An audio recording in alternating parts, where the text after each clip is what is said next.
Hoje eu queria contar uma história muito interessante para ver como que na aviação, especialmente no serviço de alerta, né, no controle de tráfego aéreo, as coisas funcionam de uma maneira muito dinâmica, né?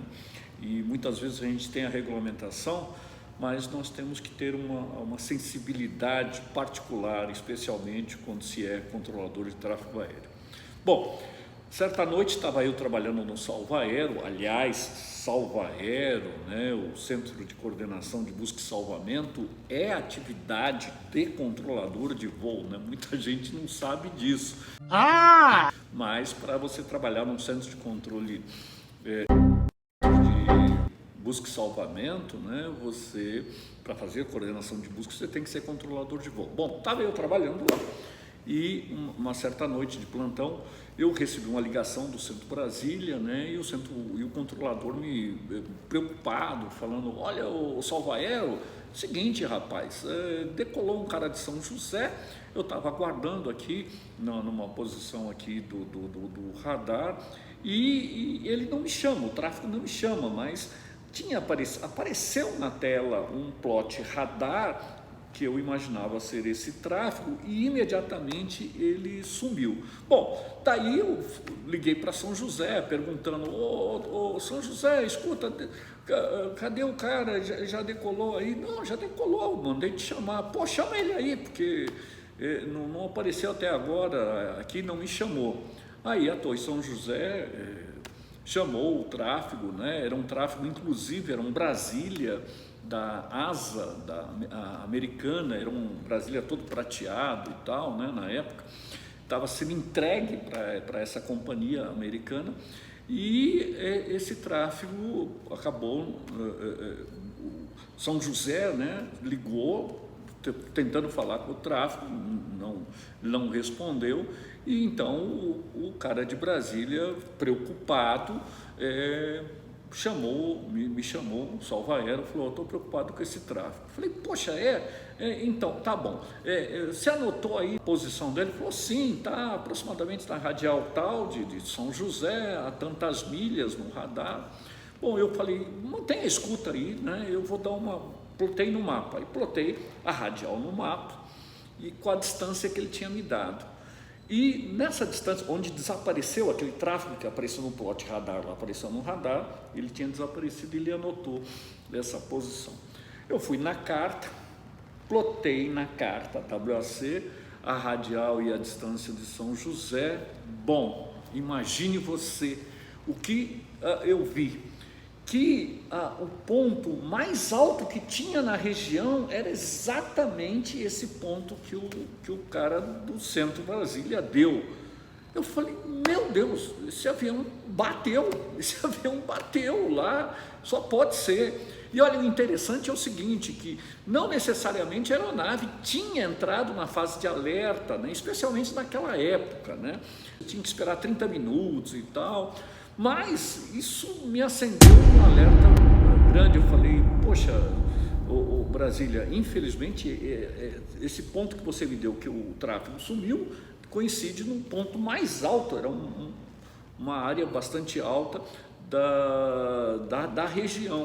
Eu falei: esse cara bateu, rapaz, ele deve ter batido lá. Falei: não brinca e tal. Eu falei: sim, possivelmente esse cara bateu. Falei com São José: e aí, nada do cara? Não, nada. Bom, aí eu liguei para os Afonsos, o pessoal do SAR dos Afonsos, né, e acionei já uma missão de busca, porque havia um indício muito forte que esse avião tinha batido, né? E aí decolou um CH-34 dos Afonsos e foi em alta velocidade, seguindo para o ponto que a gente falou.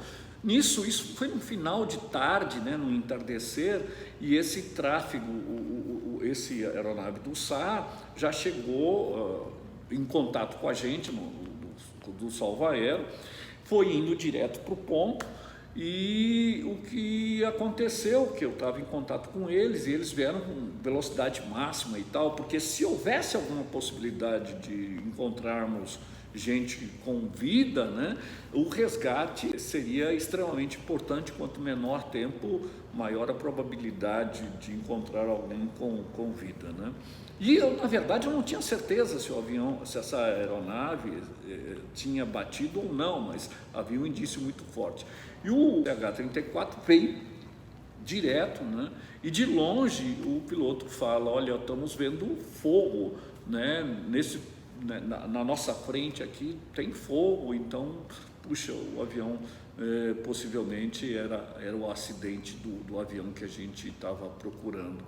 E aí ele se aproximou, sobrevoou a área bem próximo, ficou rodando em cima desse fogaréu que tinha na mata. Aliás, até interessante, havia uma cidade próxima, não me lembro agora, mas havia uma cidade próxima que a polícia até estava ligando, falou que tinha fogo no morro lá e tal, enfim. A aeronave do SAR fez algumas voltas em torno ali e falou: olha, Salvador, houve uma colisão, mas não há a menor chance de ter qualquer sobrevivente, e é uma área que não tinha clareira, não tinha nada, seria muito difícil o helicóptero descer com rapel, seria muito arriscado ali, mas estava tudo incendiando, não havia a menor possibilidade de sobrevivente.